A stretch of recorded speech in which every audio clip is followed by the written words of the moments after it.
You're listening to the Tony Kinnett Cast on 93 WYPC. CYTV Here on the Daily Signal.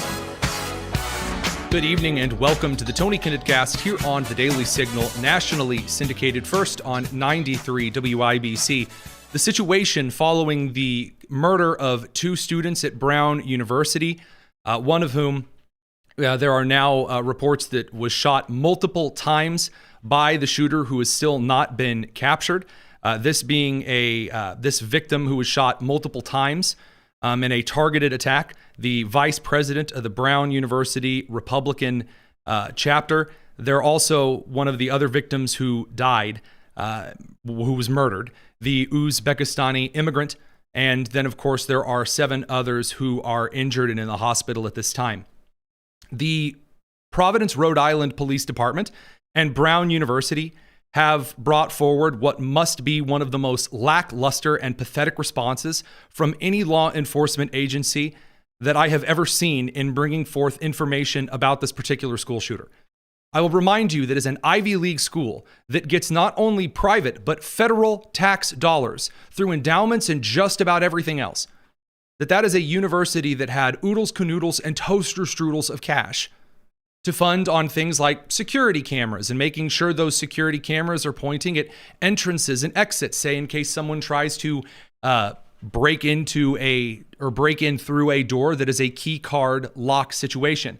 That didn't stop Police Chief Lopez in a press conference from now saying that he doesn't know whether the camera footage is outside, inside, upside down. It's humiliating.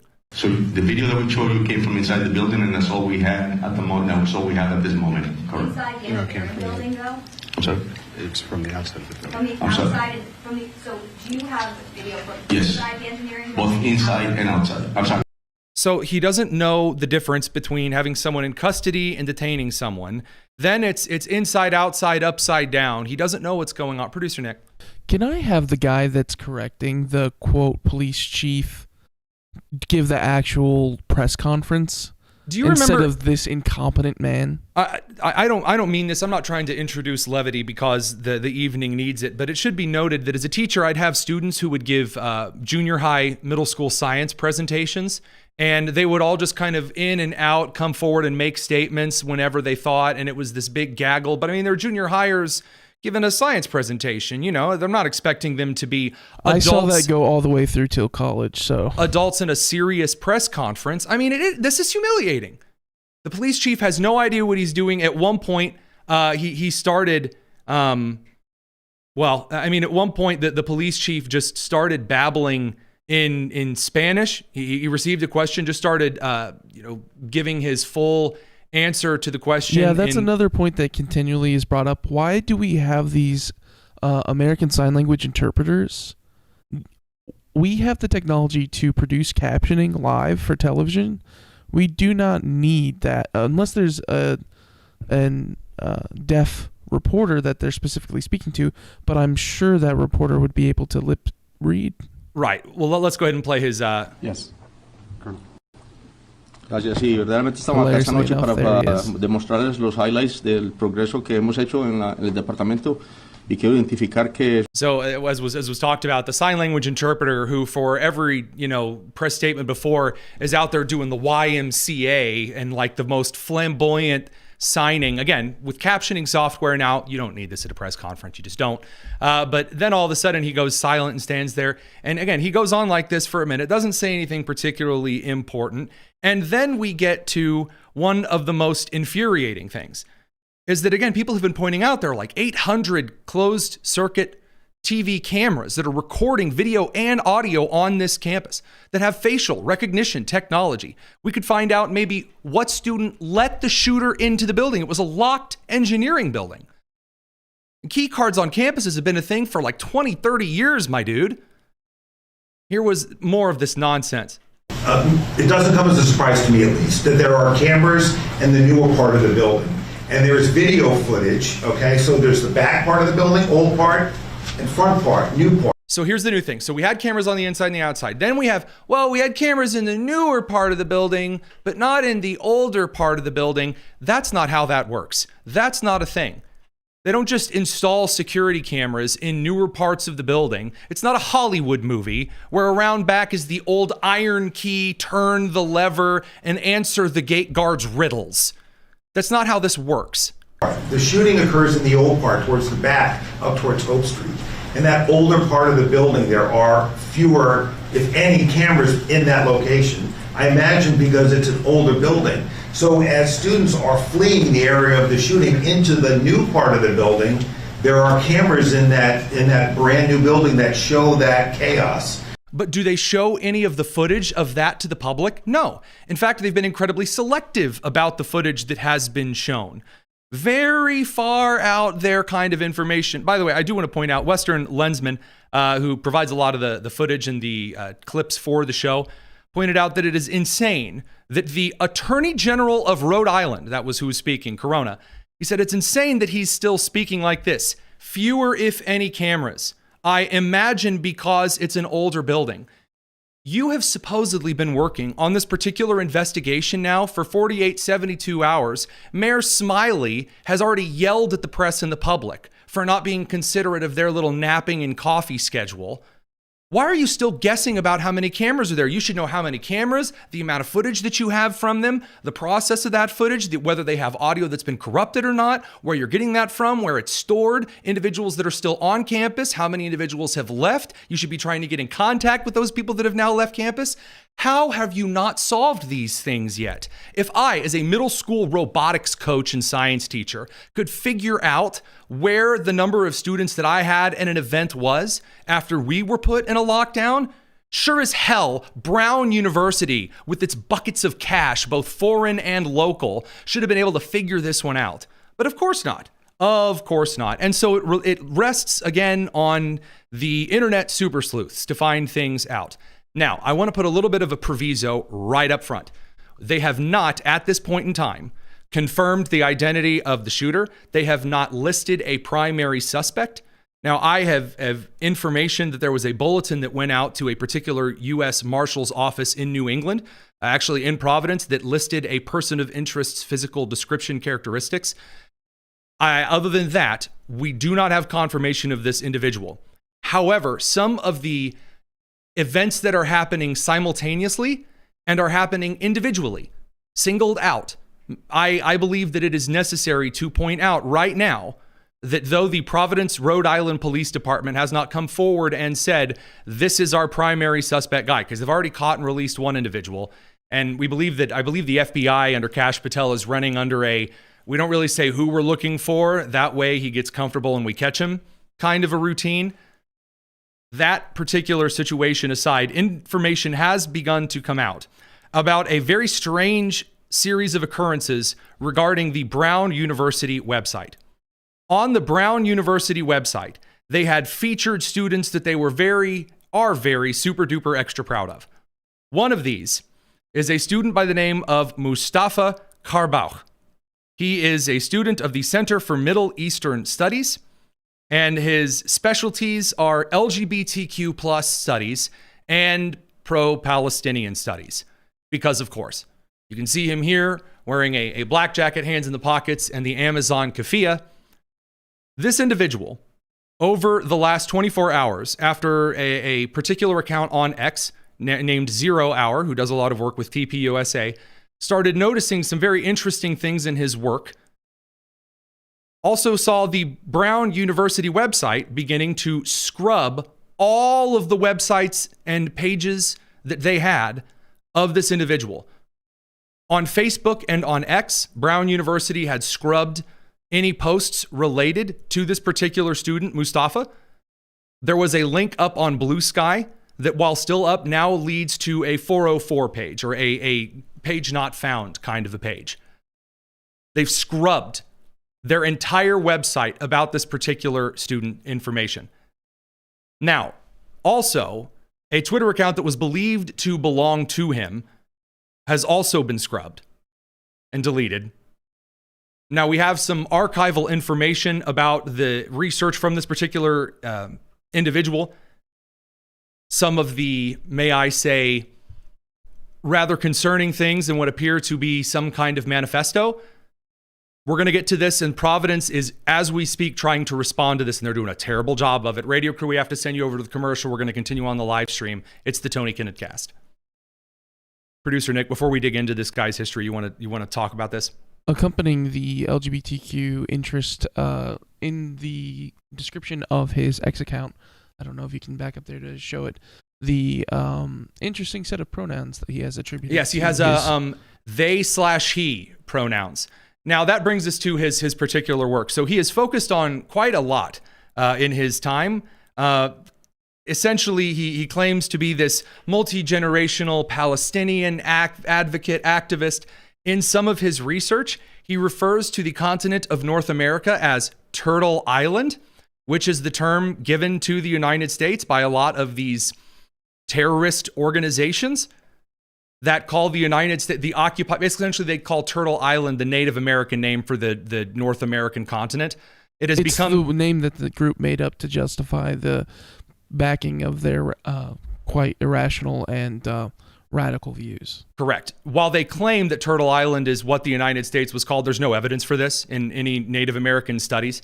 And I know because I have the actual books on the Native American studies right here behind me.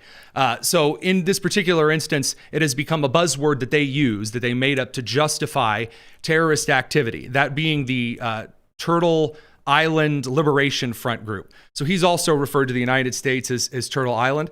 There's another piece of information that's also rather suspicious, that while the FBI has positively identified that a 9mm firearm was used in the shooting at Brown University, last year, a Mustafa K left a 5-star review to a Breek Arms 9mm muzzle brake over on the website Wing Tactical, an online firearms retailer. We have now confirmed, by the way, that this is not someone writing a new review. This was dated back at the time. But I'm sure there's a lot of people who have the name, Mustafa. Does that make this guy the guy? Does that make this particular individual the shooter? No, that does not. Does that make him a person of interest? Absolutely. 100% it makes him a person of interest. And there were immediately quite a few questions because at this point, the Providence, Rhode Island Police Department has released more vague Bigfoot-style blurry footage in the background. And when asked about it, by the way, why they only have blurry footage in the background, here's the response from the Rhode Island Police Department. There is no footage. I'll try to say it again. There is no footage that depicts this individual that would be useful in identifying him. Did you catch that? So he didn't just say, there's no footage that would be useful in identifying him. Shouldn't you release every scrap of footage that has this guy in it? Shouldn't you release every single scrap of footage? Because if we know anything from the internet, noticing very minor details out of footage is something that kind of comes naturally to the online kind of independent journalism community. Producer Nick. Yeah, I was going to say, leave the wholesale package, let people find and do your job for you. And I think this could be solved quite a bit faster. As I will always point out to the internet historian, the Bike Lock of Berkeley situation, you can absolutely rely on the autists over at 4chan, rest in peace, to get some of that particular information found. Now, on the same level here, I do want to point out, there are those who are showing a video of his gait, his walking analysis. So there's, you can see on the right side of the screen here, for those who are watching and not listening, the individual, this Mustafa character, who is walking and yelling and protesting in his keffiyeh, and then the individual in the security footage who is walking, this would be the cell phone recording the computer screen video. And the argument they're making is that he walks pretty much the same. Refusing to stand down as Brown University officials temporarily suspend the school's chapter of Students for Justice in Palestine. Pointing out that he walks really similarly. There's also a post that's put up. Someone ran kind of a body size and gait analysis tool, gait being like how he walks, and it's a 97.8% match. Confidence is high.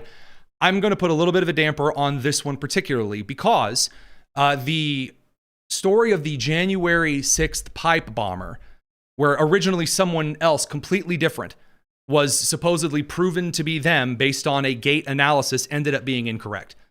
So it is rather important here to point out that, yes, while people are doing these, he walks the same, he's the same height, 17 Starbucks ventis tall kind of situation. Careful on that side. What I will say right now, though, is that Brown is actively removing information on this guy, and the president's now responded. We're going to get to that. It's the Tony Kinnett Cast. We got to bring the radio crew back from commercial.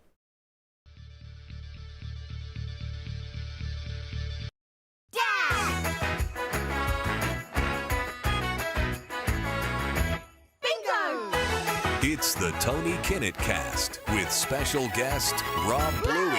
Hang on just a second, because normally we would at this point in time cut over to Rob Bluey, who we will get to in a minute. No, we have to finish this conversation about the Rhode Island situation, Brown University. There are additional updates. Producer Nick, go ahead and pull up the information on the MIT professor who was also murdered. Given that it's an hour away, some of the suspicions swirling around, I want to bring those updates to everyone as well. Right now, Christina Paxton has just been asked at a press conference held right before we went on air. She's the president of Brown University who went before Congress and said, yeah, we were sheltering the pro-Palestine riots, but come on, that particular university president. She has been asked as to why the university is now scrubbing any information related to this particular student or also a pro-Palestine Palestinian studies professor whose information they're sort of locking down. Again, regarding Mustafa, completely wiped away. Here's Paxton's response. I believe some web pages for students or faculty have been taken down. Is that a response to any external threats to anyone in the community? We have been working very closely with law enforcement to provide them with all of the internal to Brown information that they need to do this investigation. That's some obfuscating stuff to start. We've provided all the police with everything right away. I didn't ask, ma'am. I asked you. People are pointing out one student's profile has been deleted. You think no one in that police department's caught this by now? You think no one at the Brown University staff has talked to her about this?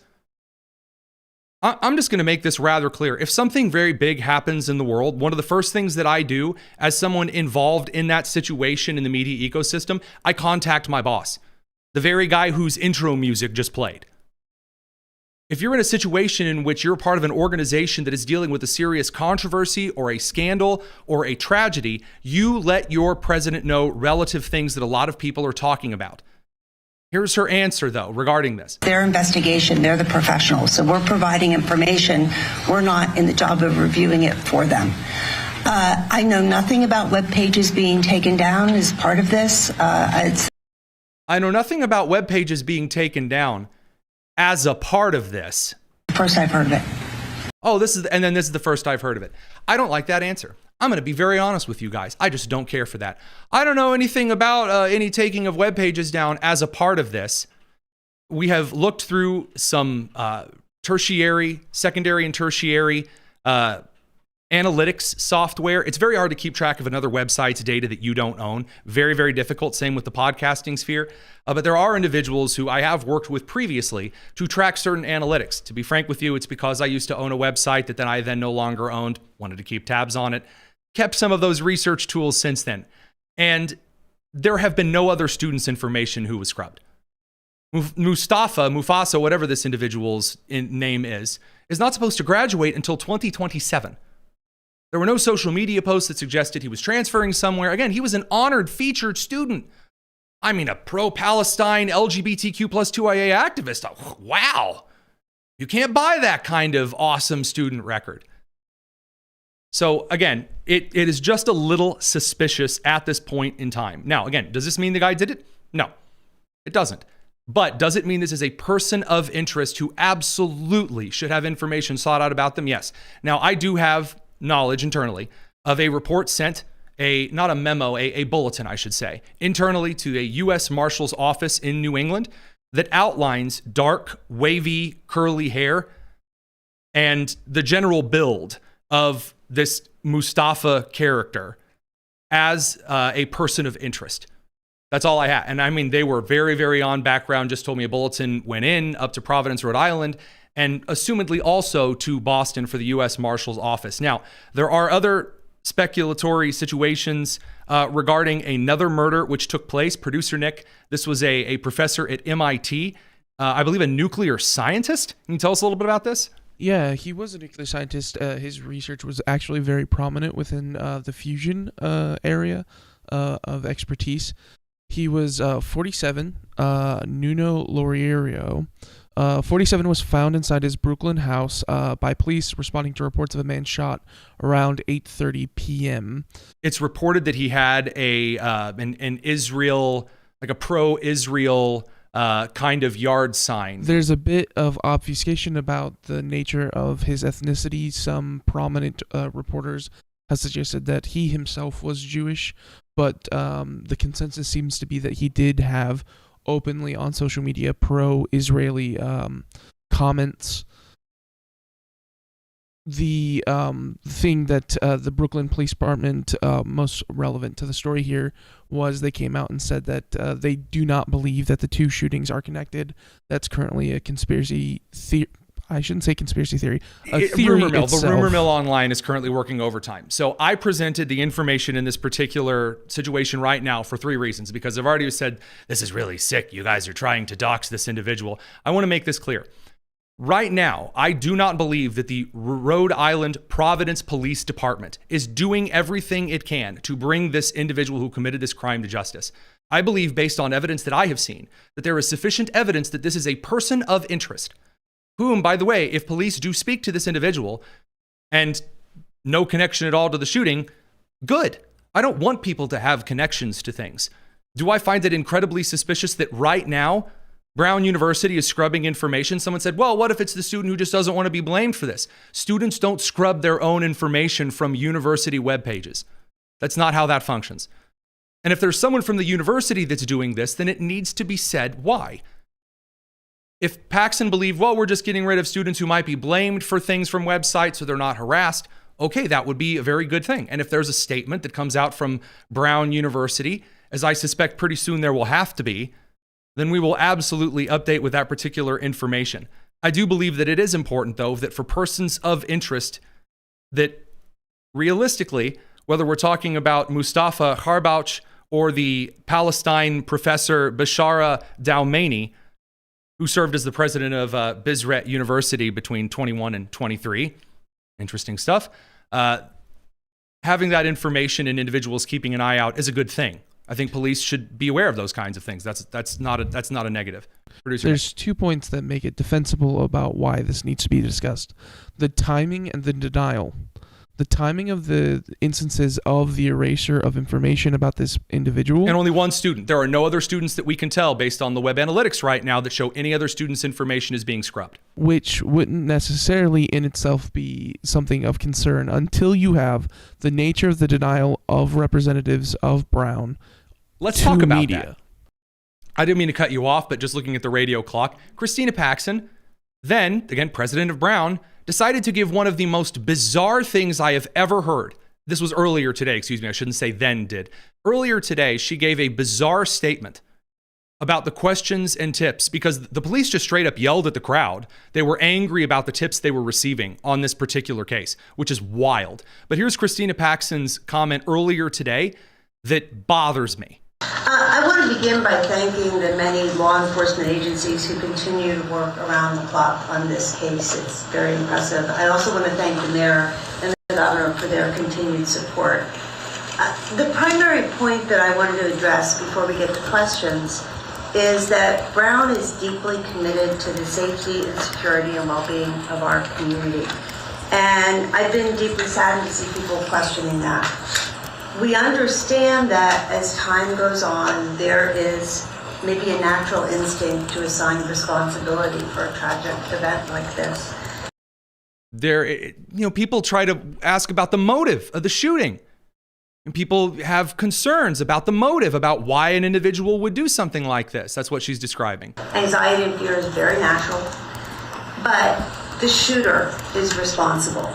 Horrific gun violence took the lives of these students and hospitalized others. Don't ask. Don't ask about the motive. It's gun violence. Gun violence is the problem. I'm sorry. I find that disgusting. I find that obfuscatory. I find that wrong. Motive matters in a shooting, because if a particular ideology perpetuates that, then it needs to be something looked at in the future. Radio, sorry, we're a minute over on the FCC clock side of things. They'll have to forgive me tonight. We're going to continue on the live stream. It's the Tony Kinnett Cast. Producer Nick, please. Two things that are horribly disgusting here. The critique of outside sources aiding in an investigation being condemned, as well as Brown the University blocking obfuscation. people actively now, by the way, on social media who are part of this investigation. You have individuals such as Smiley saying, "Oh, we're tired." Your goal as a representative in addressing the media isn't to make excuses for why the investigation is continuing.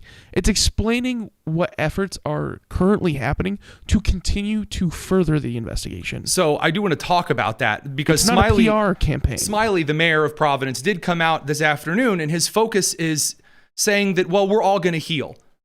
No, we're not here at the move on stage yet of this. The perpetrator is still out there, armed and dangerous. It's starting to get very personal for our community, which is hard. And that's, I think, where we are sort of. It's starting to get really personal for our community, and that's hard. Thank you. Emotionally in the process. You can see the sign language interpreter doing his full calisthenics. But we're here for one another. That's the scary side.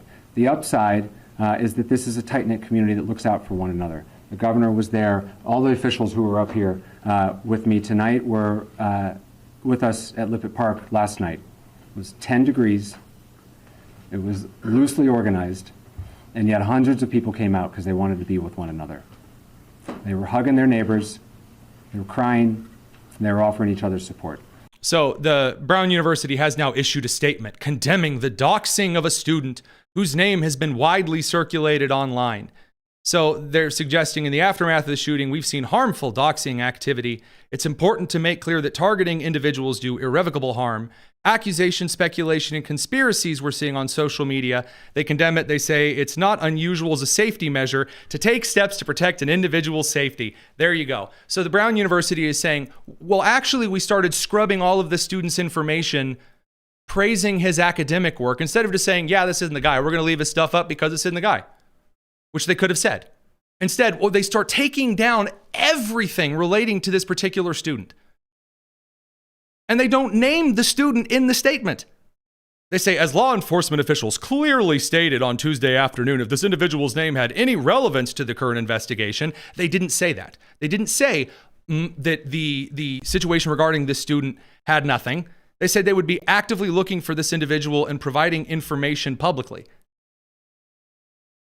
No.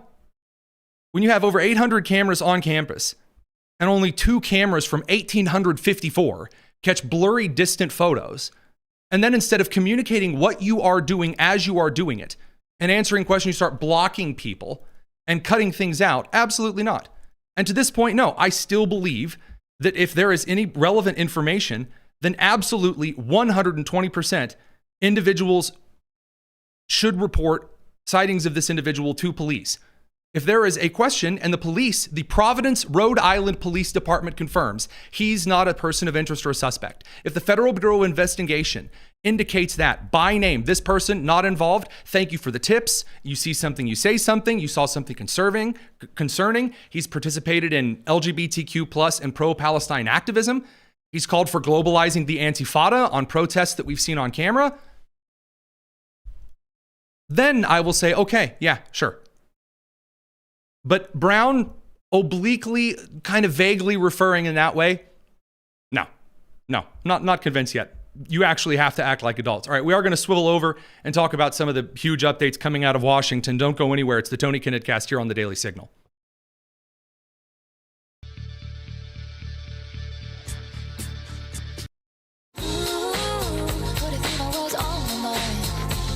It's the Tony Kinnett Cast on 93 WIBC. The Marjorie Taylor Greene last-minute deal before she resigns from Congress. Not something I had on my bingo card, but fortunately, I have a boss who some would say is all-knowing. Those people would be wrong, but he does know a heck of a lot. So, Rob Bluey, president of the Daily Signal, you may not be all-knowing, but Tell us a little bit about this crazy trans bill last minute. I know there's a lot of stuff moving at the House, and I'm struggling to make sense of all of it. Well, it's typically what you get at the end of the year, Tony. Lawmakers are eager to get home and spend Christmas with their families, and so they're trying to clear the decks and get through as many different things as they can this week, healthcare being the number one priority. But basically what Marjorie Taylor Greene was able to do is extract a promise from Speaker Johnson, somebody she's had a tense relationship with over the past few months. And essentially, in order to secure her vote on other legislation, he said, we will take up your bill, and we'll have a debate and consider this transgender legislation that you've put forward. Now, as you and I both know, when polling is done on this topic, usually it's an 80-20 issue. What that means is that 80% of the population generally feels that they could be in support of some of the legislation, and things as basic as the definition of a man and a woman should not be controversial in our country. Sadly, in some quarters, it seems to be that that's the case. And so what Marjorie Taylor Greene's bill attempts to do is just provide some guidance to the federal government, which during the Biden years really got out of whack with the rest of the population in terms of its funding, the resources it was devoting to the transgender community, and even some of the procedures that were being conducted on young people who might not be fully developed and be able to make these decisions. So there are a couple of things that I have to bring at the end of the year, kind of a year in review here, that I believe that Americans outside of Washington have wanted and have been delivered on. A few of these are, of course, President Trump's executive orders and also flipping around of the Department of Health and Human Services to prevent a lot of these transgender procedures for minors. Of course, he's also worked rather hard to completely flip around how the U.S. is dealing with the narco-terror threat, the Department of Education, bureaucratic nightmare. There's a number of things that he's doing, but some of these things are only going to be cemented into American law if Congress steps in and codifies them. And so Marjorie Taylor Greene getting this bill, looking at the bill now as it's been amended, really good stuff. Of course, the felony that it would be to perform these transgender procedures. Do we have any response from the Thomas Massie crew very against the national defense bill that's currently now getting Marjorie Taylor's vote in favor? That's quite a split on last minute allies, maybe. Oh, well, there's with any legislation that is as big as the National Defense Authorization Act or an omnibus or any kind of spending bill, you're probably going to find some lawmakers who have to swallow some things that they don't necessarily like. And then you have people like Thomas Massie who will actually vote against that legislation. So I think that at this point, Speaker Johnson has basically discounted Thomas Massie's vote on most things and recognizes that he's either going to vote no, be with the Democrats, or he'll vote present and just not support the Republican position. And that's just the reality that he lives in, Speaker Johnson, that is, with the narrow margin he has in the House. But with so many things that they do need to get across the finish line, I want to pick up on one point that you just made. There's frustration right now with Republicans in Congress, particularly as you look at the election results in November. You look at where we're heading in this midterm election year, where the president's party typically does not do well. What is it that Republicans need to get done if they were to lose control of Congress? And you just specifically said it there, and that is to codify the president's executive orders. These are easy. These should be easy layups, things that the president has done throughout the course of 2025 that the next president, if it happens to be a Democrat, could completely wipe off the books. And so the best way to guard against that is to use the majority that they have in the House and the Senate right now, get the president to sign these pieces of legislation and make sure that it's in law permanently.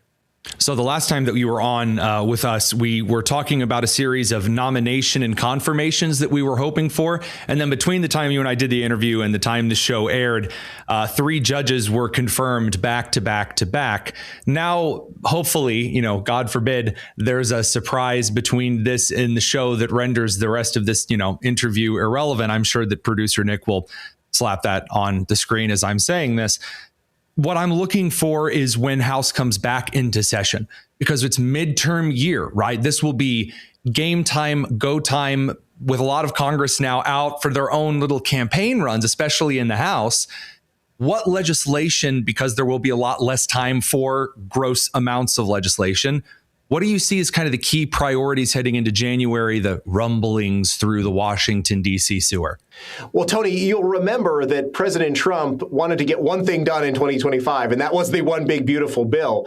By doing so, that means they have a second opportunity to use the budget reconciliation process. Importantly, you only need a simple majority in the Senate for that. So they don't need to worry about those 60 votes where they would have to appeal to Democrats. And our colleague, Elizabeth Mitchell at the Daily Signal, today asked Vice President J.D. Vance if he would be willing to use that reconciliation bill on health care. Thank you, Mr. Vice President. This is Elizabeth Mitchell from the Daily Signal. The health care bill released Friday by the GOP doesn't include health savings accounts. Are you comfortable with that? And would you like to see the GOP use the special reconciliation process to address health care costs and other affordability concerns? Well, one of the things the president has said is we have the weirdest health insurance system in the world, where we tax money from all these great Americans out here, and then we give boatloads of money to the insurance companies. Why don't we give that money to the American people and let them buy insurance that works for them and their families? I mean, if you look at insurance company profits, they have been skyrocketing ever since Obamacare was passed. The insurance companies have done very well under Obamacare. You know who hasn't done well under the Obamacare system of giving boatloads of money to the American people? All of you. That's what's broken about this system. It's good for insurance companies and bad for Americans. We are trying to get to a healthcare policy that's good for Americans. We don't care. If the insurance companies do well, great. If they do poorly, that's their problem. We are here to fight for the American worker and make health insurance affordable for them. So we're going to keep on working at it. You mentioned one piece of legislation. I've probably read a dozen different pieces of legislation that are floating out there. Again, it's going to come to the point where Republicans and Democrats have to figure out what can be passed together. Of course, the president is going to drive a lot of that process. We're still reviewing some of these legislative texts as they come up. We believe that we can solve this problem. But again, the nature of our system, we're going to work with Congress to make sure we get something that's good for the American people through the Congress. Thank you. So Vice President Vance would not commit specifically to a piece of legislation, but I think that if you're asking what Republicans should do in 2026, they have to use that reconciliation process. Democrats have done it repeatedly over the years. It's frankly the only way that they're going to get a good piece of legislation out of this Congress. Otherwise, you're going to have to be sitting down with Democrats, and you know that's not going to lead to anything good. Especially considering that the Democrats have all of the leverage that they're going to need for Republicans to do poorly by stalled legislation, God forbid another shutdown, something along those lines, because with the midterms ticking ever closer, that's going to, God forbid, keep someone off of the campaign trail and making speeches to appeal to voters. Absolutely. And that is why they need to be disciplined in their messaging right today. You had a situation where Susie Wiles was a little bit on the defensive for a Vanity Fair article. I think any time that the left is going to look for an opportunity to hit Republicans over the head, they need to be entirely focused on the economy, which continues to be the number one issue. Healthcare is a big driver of those costs. Who's to blame for all of that? It's the Democrats. It was Joe Biden's 4 years in office and the exorbitant federal spending. And you can go all the way back 15 years ago to Barack Obama and the crisis that he helped create with Obamacare. I think that's very aptly put. And speaking of that Susie Wiles situation, let's pivot to some of that coverage because I've heard enough nonsense today. And so, Rob, we'll let you go and see you back here real soon. Thanks, Tony. All right, radio crew, we're going to send you guys off to commercial land, and we're going to tackle this Susie Wiles stuff as well as some other interesting updates on the Brown University situation on the show. It's the Tony Kinnett Cast. All right, so really quick, I just wanted to point this out. Again, this is the second time that the person of, well, as you recall, in the Brown University shooting, they did bring in a person of interest who they had said was detained and then in custody, and then he was detained again. Based on the footage that we have that they have now released, how did they possibly think that the infantryman, a rather darker individual, skinny and fit, was this Claude Hopper who is alleged to be the shooter in this security footage? Again, I will say once more, sometimes the see something, say something kind of police work is a lot more effective than this pretending that we have to do all of these mental gymnastics, silly, goofy nonsense. So moving from that into some of the other news, this situation regarding Susie Wiles, the chief of staff for the White House, this article that had come out from Vanity Fair accuses Susie Wiles of saying all of this various stuff. So there was an Instagram post as well that from the Vanity Fair team that showed a bunch of like really close-up faces of various members of the Trump administration, like Rubio, Vance, Stephen Miller, of course, Susie Wiles. And essentially they try to claim that she's said all of these things over 11 different interviews in which she said that President Trump had alcoholic behavior and Elon Musk was a ketamine user and that Pam Bondi had whiffed on the Epstein stuff. It's just, that one's accurate. I don't blame her for saying that in or out of context. Suggesting that Trump wanted people to just do a bunch of various nonsense and that J.D. Vance was, paying people off to post bad pictures about others, whatever kind of goofiness. Vanity Fair ran this particular article, and people are claiming this is the worst thing ever to happen to the Trump administration. No. Now, does it look great? No. But the issue here is not what Susie Wiles said. No, it's not. When you actually go read the article, a ton of out of context stuff, little half sentences, 1/3 sentence phrases. That's how the article has been portrayed. Susie Wiles immediately got out on X and said, this article is a ridiculous hit piece. The entire administration got behind her and said, Susie Wiles is great. We love Susie Wiles. Wiles called it a disingenuously framed hit piece, very out of context. And that's true. I have no doubt that Vanity Fair took a lot of stuff out of context. I do have one question. Why did you give Vanity Fair access to the White House 11 different times over the last year? They're Vanity Fair. They're an old-fashioned magazine. Who gives a flying F what Vanity Fair thinks? They don't need special access. If they want to go to the press pool like every other outlet and ask questions, they can. Why do they need to come do special super-duper photo shoots? A lot of other outlets have cameras. Grab one of them. Shocker, Vanity Fair, who hates Republicans, is going to screw over your interviews. More at 11. That's not breaking news. Don't step on rakes. Unforced error. You don't need to give access to Maggie Haberman of the New York Times. You don't need to give access to Jake Tapper or to Alex Thompson at Axios. You don't need to give special access to whomever over at Vanity Fair. You don't owe them anything. Reagan Reese, a good friend of ours over at the Daily Caller, did an interview with the President of the United States for 90 minutes, asked him hard questions, casually chatted with him, and it was a really good interview. Also, Reagan didn't stab the president's administration in the back and take a bunch of things out of context. Crazy how that happens. I don't blame the President of the United States for suing the BBC for $10 billion when they cut certain things trying to make Trump say different nonsense. But when Vanity Fair just throws quotes out like Mad Libs, well, what you see. We'll be back in a second. We have far more on the news to get to. It's the Tony Kinnett Cast.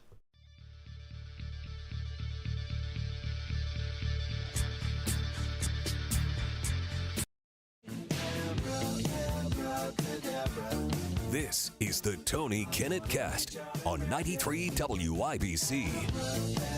So much news, so little time to get there. Senator Chuck Grassley, who I have said will not die until every secret of the bureaucratic nightmare of our government has been brought to light. Chuck Grassley, who has been given immortality by the One Ring, continually comes out before the public and delivers just sledgehammer after sledgehammer. So in the middle of what I must say is not a terribly quiet news cycle, Senator Chuck Grassley approaches the dais and releases a brand new, hot off the press report showing that the FBI told the Biden administration and Department of Justice, we do not believe that we have established probable cause for a search warrant of Mar-a-Lago, the president's residence after he was president the first time. Now, the Department of Justice has suggested they do have probable cause and that Trump is a threat and we need to go in threat red level alpha, ultra, super duper, swat through the windows like it's Christmas vacation and just, bust in and, arrest and shoot somebody's dog probably. But the scandal here is that the Merrick Garland administration in the Department of Justice said the FBI had recommended it. You may remember the little chicken-necked Merrick Garland getting up in front of the country going, well, I think there was probable cause to raid Melania's underwear drawer. And after we all took a shower from hearing him say that, we kind of believed, well, sure, certainly, Chris Wray's FBI would have confirmed they were ready to do a little bit of raiding. I mean, when has the U.S. government ever not wanted to raid a private property? Only in this case, according to data released and reports released by Chuck Grassley, may he ever stab the bureaucracy in the back. The FBI said, we don't have any real cause or threat to consider. We could just ask Trump for the documents. We could just show up with like a coffee and some donuts and he'd probably let us in. He'd be like, look, it's the guys in black. Good to have you. Come in. Hope you brought some McDonald's. And it would have been fine. But no, Biden's administration said, you go in there and you do a big raid about it. Which, by the way, may I just say rather quickly, does bring a little bit of annoyance to yours truly. If Biden's administration can do the raids and the perp walks and the big show of it all. Sorry, I'm just thinking of the classic meme where Chris Farley is in his van down by the river get up and he's yelling, for the love of God, arrest somebody. I mean, just drop the FBI in on Letitia James. What in the world are we doing with all this silly futzing and yutzing around? Go ahead and do it, I say. Producer Nick? I do remember during this period of time that this raid was juxtaposed with Biden's cooperation with revealing his mishandling of confidential materials. Corvette and a Hunter and soda. And that was, I guess, the point being made there was, well, if Trump had just, cooperated, there would be no reason for a raid. But it turns out that clearly weird and hiding something. The FBI did think that Trump would have been cooperative, like Joe Biden. And so, in order to gain maybe some political favor points and as you said, juxtapose the two, Biden looks like the friendly worker with the law, and it looks like the FBI had to dig around in Melania's underwear drawer because, of course. So that's just excellent stuff from Senator Chuck Grassley's office. Again, please continue doing what you were doing. I just love watching people be wrong. It's one of my favorite things. So that said, on to the next piece of news. Minnesota Governor Tim Walz, who has now decided that it is the opportune moment to just start passing his own orders on gun control. If the Minnesota State Legislature won't pass gun control, by God, Tim Walz is just going to, I guess, usurp and do it himself. Here was Tim Walz today. But this is a run out the clock. This is the oldest strategy in the world. I don't know. I don't know if we can define what an assault weapon is. I don't know. Do you really think limiting them to less than 100 bullets is going to do anything? Yes. Yes, it is. Yes, it is going to save lives. I love that he makes the point that he knows what an assault weapon is and doesn't define what an assault weapon is, but implies that it's a gun with 100 bullets. He's carried a weapon of war, remember? It sounds like Keanu Reeves asking Morpheus in The Matrix, what are you going to say, that I can stop bullets?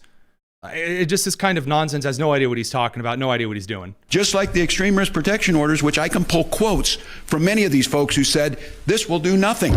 This will not protect lives. This will take away our freedoms. It's time to start reporting that is all bullshit. It does do something. It does make a difference. And to stand here and have to look in the eyes of parents who lost their little ones, shame on them. And shame on us if we don't get this done. So his executive order that he has signed, his assuming super duper ultra executive order status, it doesn't do a ton, but it expands education on extreme risk protection orders, like red flag laws, and safe gun storage. And then it also directs the Department of Commerce to collect data from insurance companies on the costs of gun violence. And then he issued another executive order, creating a statewide safety council because, creating councils to spend money on is something that Tim Walz has been traditionally great with in the past.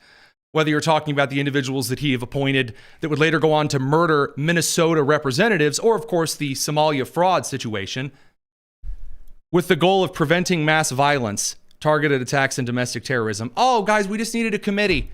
Fine, we're saved, a committee. Oh, that's the squeaky wheel that needed the grease. Thank you, Governor Tampon. We've now moved on to gun control works and prevents gun violence to a surveillance state. An increased surveillance state will prevent gun violence.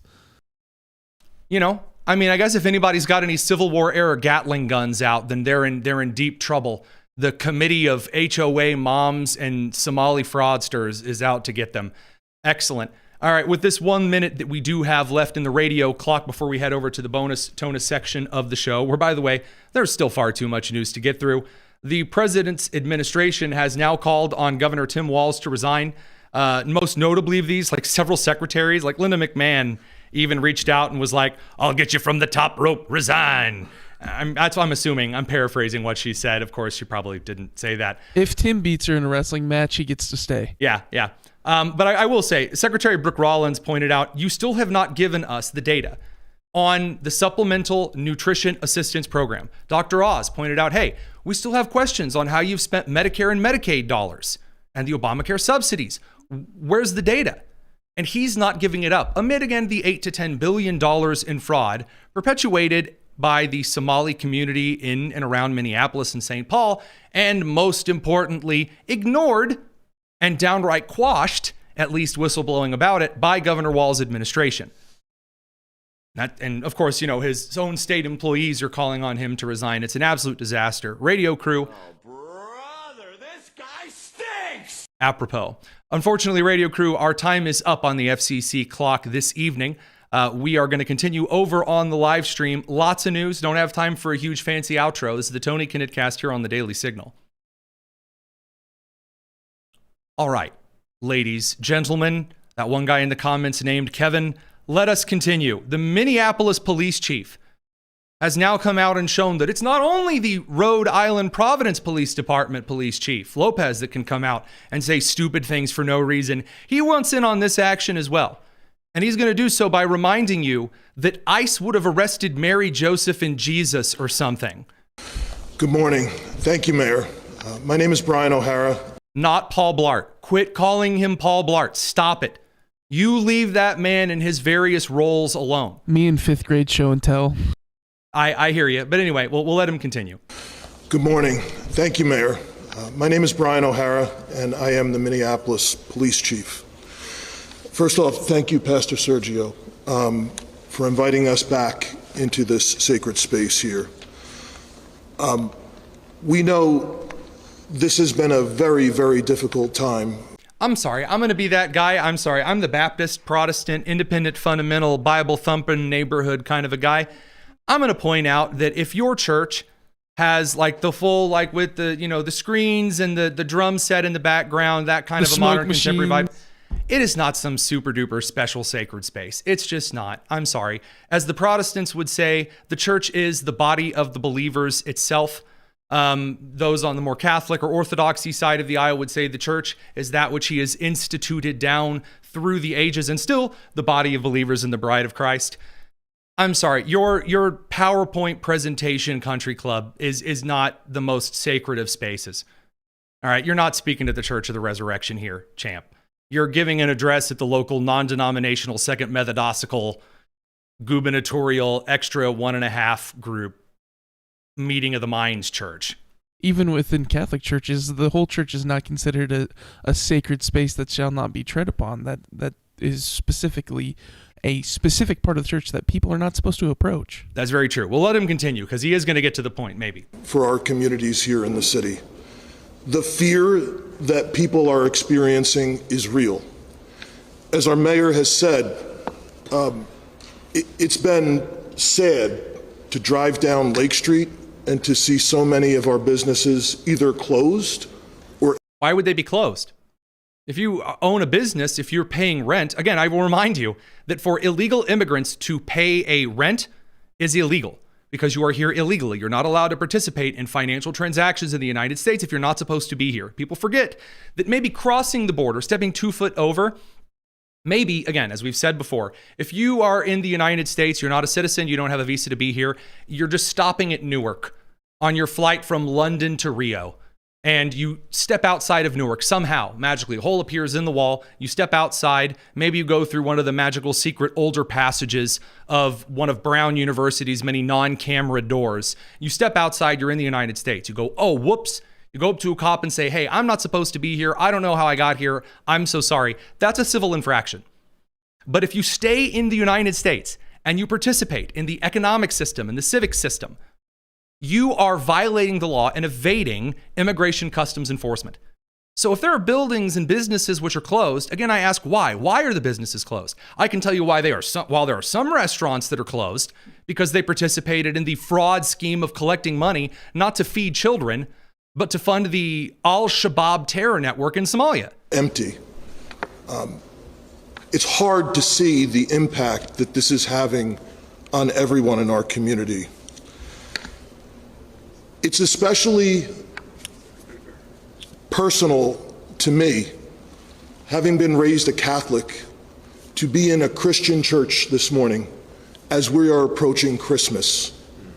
And I cannot help but think of what is happening in our city today and how that echoes with how outsiders have been treated for thousands of years, how Mary and Joseph themselves were considered outsiders and forced to stay in a barn. Okay, no. No. Stop saying the very dumbest things. Stop it. Stop saying the very dumbest things. Now, in the mid-time there, I'm receiving some conflicting messages, by the way. Producer Nick, if you could look into this for me here, that Brown University did release a statement and now hasn't released a statement.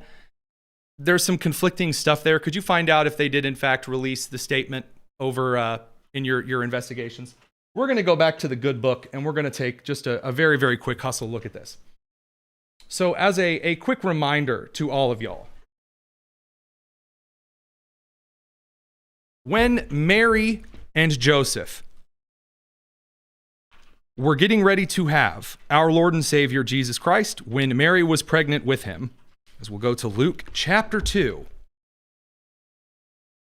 And it came to pass in those days that there went out a decree from Caesar Augustus that all the world, that means all of the lands in the Roman Empire, should be taxed. This taxing was first made when Cyrenius was governor of Syria. And all went to be taxed, every one into his own city. His own city means all of the residents. In fact, the Koine word there for all literally means residents. Legal residents of the Roman Empire went to their own cities in which their family name was registered to be taxed. And Joseph also went up from Galilee out of the city of Nazareth into Judea unto the city of David, which is called Bethlehem, because he was of the house and lineage of David, to be taxed with Mary, his espoused wife, being great with child. And so it was that while they were there, the days were accomplished that she should be delivered. And she brought forth her firstborn son, wrapped him in swaddling clothes, and laid him in a manger, because there was no room for them in the inn. Okay, guys, if you show up to a Holiday Inn, I'm not talking about the cool Bing Crosby kind, I'm talking about the corporate chain Holiday Inn. Show up to a convention town in the middle. Motel 8. Whatever, big event. And you show up to the hotel and they say, dude, we don't have any room. All of the rooms are booked. You're not an outsider hunted down by the government. You fool. You thing I call Tim Walz when driving by his house. You're just near a place that there's no room. I know that you guys may not necessarily believe this. Bethlehem did not have a raging hotel business because it was a tourist town. Again, there was a major taxing and census decree that was brought down, so all of the people who might be in Bethlehem were there at the same freaking time. If you brought the entire population of Indiana into Indianapolis, the hotels couldn't handle it. Jeeves, I swear, I'm the stupid. And he says it so confidently. Oh, this is just like ICE. They're outsiders in this area. They're illegal immigrants. That's what we're getting ready to commemorate as Christians around the world, while all of this fear is happening right here in our town. So my goal, and our goal as the Minneapolis police, is to try and do what we can to reduce fear, to reduce anxiety. So they're not working with federal law enforcement. Because instead of taking those who are in Minneapolis police custody and Minnesota State Penitentiary custody and saying, okay, hey, look, these guys are illegal immigrants. They've committed these violent crimes. We are turning them over to the federal government, which is something many states have done. Federal government shows up to that prison, takes those who are illegal immigrants and leaves. Instead, they're saying, we're not talking to anyone. And also, give me more Somalian beans. And then the feds come in and say, fine, we'll get them ourselves, and anyone that's in the room with them who we think might be participating in violating federal law, we will take with us. And if they find someone who is an illegal immigrant, you're not supposed to be here, you're also getting deported. That's how it works, boys, girls, and squirrels. You don't need a fancy Palestinian LGBTQ plus degree or to be the police chief of Minneapolis in order to come to such conclusions. I'm astounded. I'm just astounded every single day that we see this. All right, we're going to cut away briefly. We have a great interview with Stephen Kent. There's also a commercial for Animal Farm is finally being made into a movie. Great George Orwell classic. We're going to talk about that. So don't go anywhere. Lots of great stuff tonight on the Tony Kinnett Cast here on the Daily Signal, nationally syndicated, first on 93 WIBC.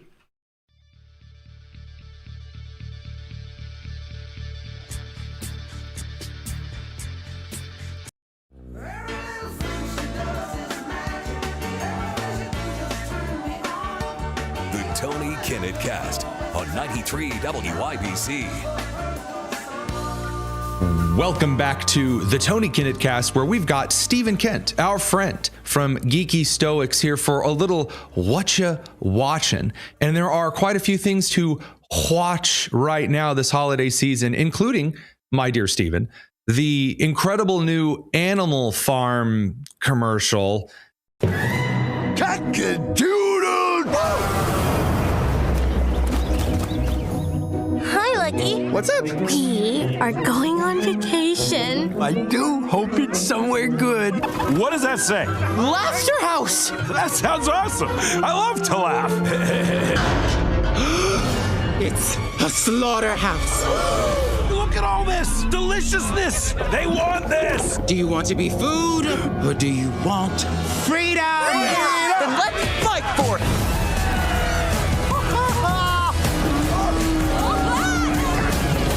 We're free! Whatever goes upon two legs is an enemy. 4 legs, good. 2 legs, bad. No animal shall wear clothes. What? We're show pigs. And all animals are equal. Animals running a farm? I had to see it for myself. Thank you. Activate cute eyes. I'd rather gouge them out. I want that farm. We should move into the farmhouse so the humans know we're in charge. You are about to become my new best friends. Pigs and humans working together. I like the optics. Oh, we love the optics. What are optics? I think it's a kind of seafood.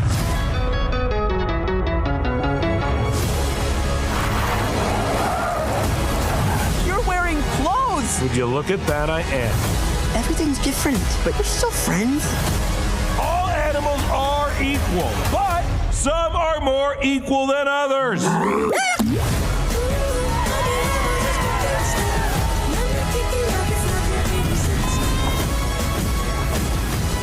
This is our home.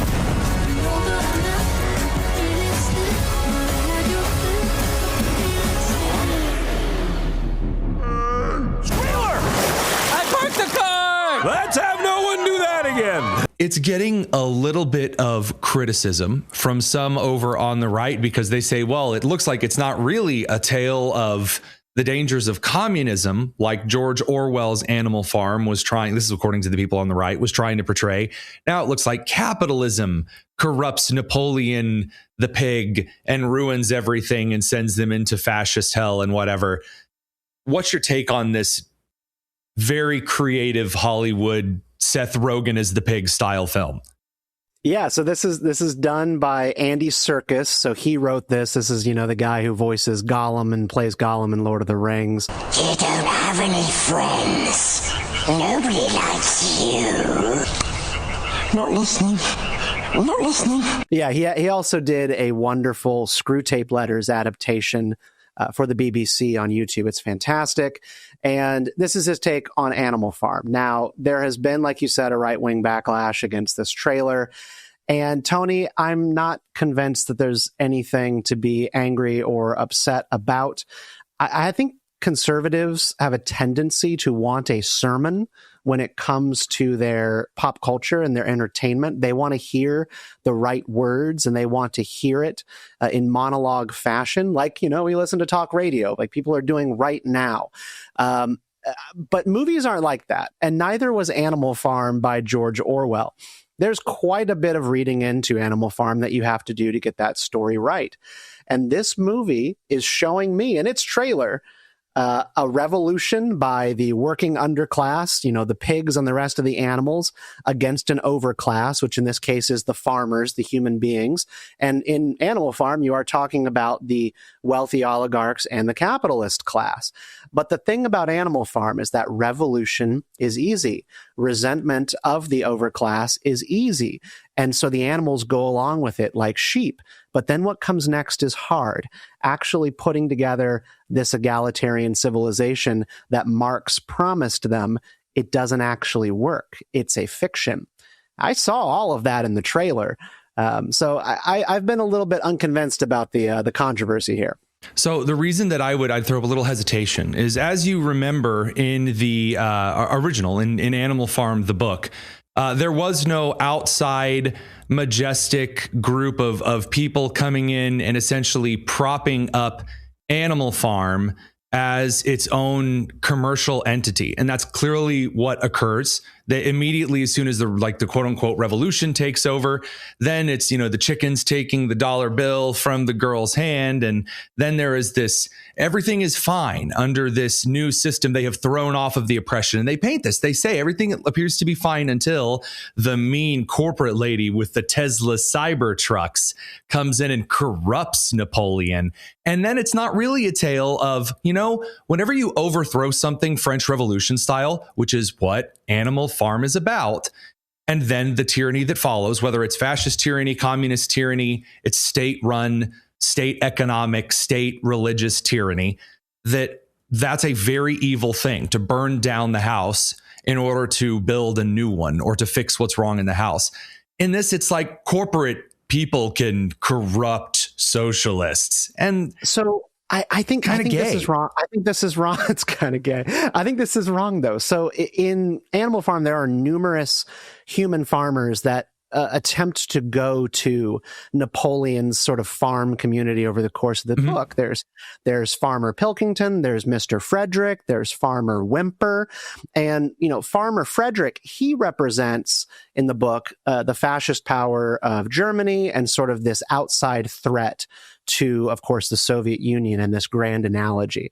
But there's also Mr. Pilkington and Whymper, and they represent Western powers who are willing to work with the communist utopia of Animal Farm. Because they're afraid that it's going to spread to their farms. That's the idea of Pilkington. Yeah, in a sense, they want to keep them kind of boxed in, but they do business. And that's the thing about the United States of the 20th century. We did a lot of business with the Soviet Union and Stalin. In fact, we did a war with him. And there was a lot that we did that I don't think you can look at in a principled way and say that capitalism and the capitalist forces of the West always did the virtuous thing. They did the thing that worked for them. Animal Farm is not a story about the virtues of capitalism. It's about the hypocrisy and impossibility of communism. So I think it's wrong to assume that there are going to be angelic capitalist characters in an adaptation. It's going to be about how Marxists sell you a false bill of goods, and they're happy to live the capitalist lifestyle once they get power. So here's the in a beautiful and wonderful world, I believe that would be what you're suggesting is what gets played.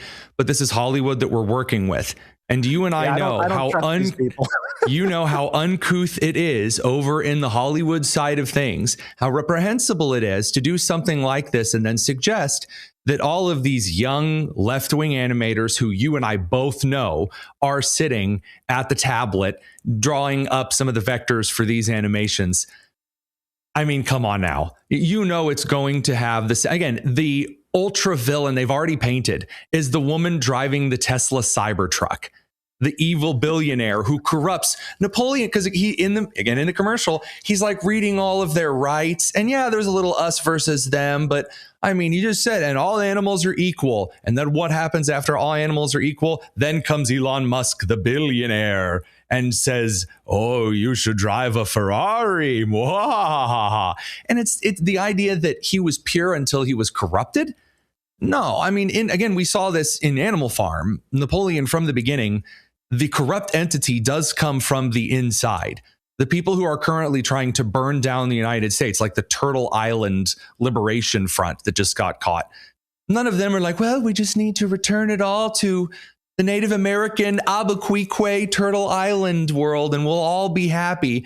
No, they're willing to kill and murder and bomb, all to the benefit of themselves, like the BLM leaders in their mansions, for example. Yeah, and with Animal Farm, again, one of the things here that all these different animals represent different people from history and different ideas. And one of the originators of the revolution in Animal Farm is the pig Old Major, and he is Lenin and Karl Marx. So the ideological argument for overthrowing the humans and getting rid of the humans at the farm and running it themselves. He who has avoided the slaughterhouse time and time again. And Old Major dies at the very beginning of the story. I mean, basically, you're looking, again, right at the Russian Revolution and then the rise of Stalin. In Orwell's story, he is sort of making this soft case that there was nothing inherently wrong with Karl Marx. It was Stalinism that fused with that ideology into a totalitarian state that was evil, corrupt, wicked. And the same thing happens here with these pigs. They pick up the banner of Old Major after he dies, and his vision is never truly realized. And there's a lot of people, communists will blame, of course, capitalists for doing this, and we blame communism at its heart for causing it to be a failure. Right. They'll say the reason that Venezuelan socialism failed is because the United States issued its blockade, not because socialism sucks. We're smothering it in the crib. But that's why I'm just generally hesitant to kind of like clutch my pearls about this. I'm excited to see this movie and see if it sucks. It is by Angel Studios. I do trust those people by and large. They're on Twitter today kind of blasting this controversy by posting their clips of Karl Marx cartoons from the Tuttle Twins and mocking Karl Marx on their Twitter account. Yoo-hoo, it's me, Karl Marx, and I just need to say, do not watch Tuttle Twins! It's a cartoon that teaches kids terrible things like free markets and critical thinking and how communism has murdered tens of millions of people. That's not true. It's murdered a lot more than that. Anyway, think of the children. And do not download the Angel app to watch the Tuttle Twins for free. And do not subscribe to get access to all episodes with stupid guest stars like Mike Rowe and Dr. Ben Carson with dumb lessons like the danger of inflation, CBDCs, and public school. And if you need more convincing, here is my TikTok dance. Here we go. It's time to stop. It's time to stop, okay? No more. Just to kind of remind you, it's like, hey, it's Angel Studios. Give us like a little benefit of the doubt here. I'll give them some benefit of the doubt. I will. But the benefit of the doubt for me kind of ends when it's like, I've seen this before. And so I'm not in the pearl clutching camp of, oh, this is the worst thing ever, is awful. But just, I've seen this promise before. They're going to tell us the tale of why this was bad. And then it's an entire American revolutionary documentary that's like, George Washington's closeted homosexuality is what drove. Then you're like, what the hell is this? So, I mean, I guess the proof will be in that animal pudding. Absolutely. I think we can leave that one there, but I'm eager to see where this one goes. All right, Stephen Kent, a little what you watching, geeky stoics, excellent work he's got over there. And then, although not relevant to this, the excellent takes of his also over at the Consumer Choice Center that you should check out there as well. Stephen, thanks as always. Thanks, Tony. All right, a little bit of bonus tonus here. So I do believe right now that the source of the statement from Brown University was sent to Leah Crowley, the digital reporter and content producer for WPRI 12. That's the CBS affiliate in Providence, Rhode Island. Nothing else on their website or their social media of this statement, in which they vaguely refer to Mustafa. Just, again, really weird situation. So holding our breath on there still. Very strange stuff in this particular story. I will reiterate again, see something, say something is fine. You should absolutely call in tips when you see something that is suspicious. 100% you should. Now, moving along, there is one last thing that I wanted to mention before we get done with today, because we're not really going to get to talk about it any other time.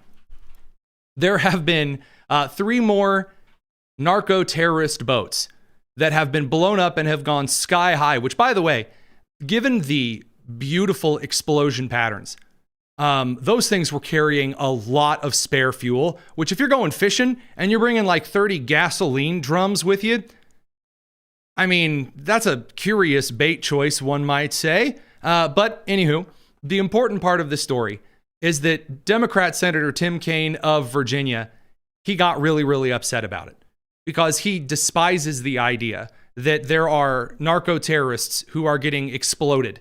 And, Tim Kaine. I'd like to share with you my concerns about the individuals who've been killed, but I can't for the same reason.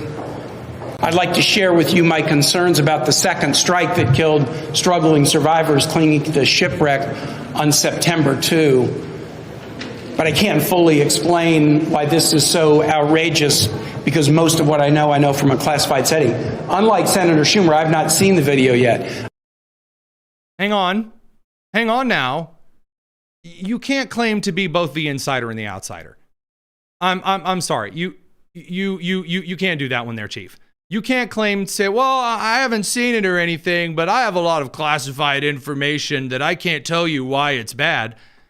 Well, then claim that, yeah, they killed innocent people. If they didn't kill innocent people, then again, given the powers given to the President of the United States, what on earth are you yelling about?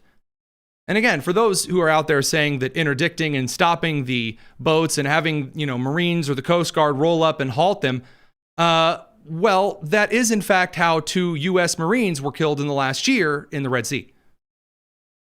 I don't know, firing a missile at who the intelligence community has a high confidence level of saying are running drugs from the southern Caribbean, the northern coast of Venezuela, is something that Americans continue to be very, very in favor of. There's an excellent clip from Senator Sheehy about this, but we'll have to get into that a little bit later because, alas, we have reached that time of the evening again. We will be back tomorrow. Fantastic to have you guys join us this evening. If you see something, say something. It's the Tony Kinnett Cast here on the Daily Signal, nationally syndicated and first on 93 WIBC. Take care.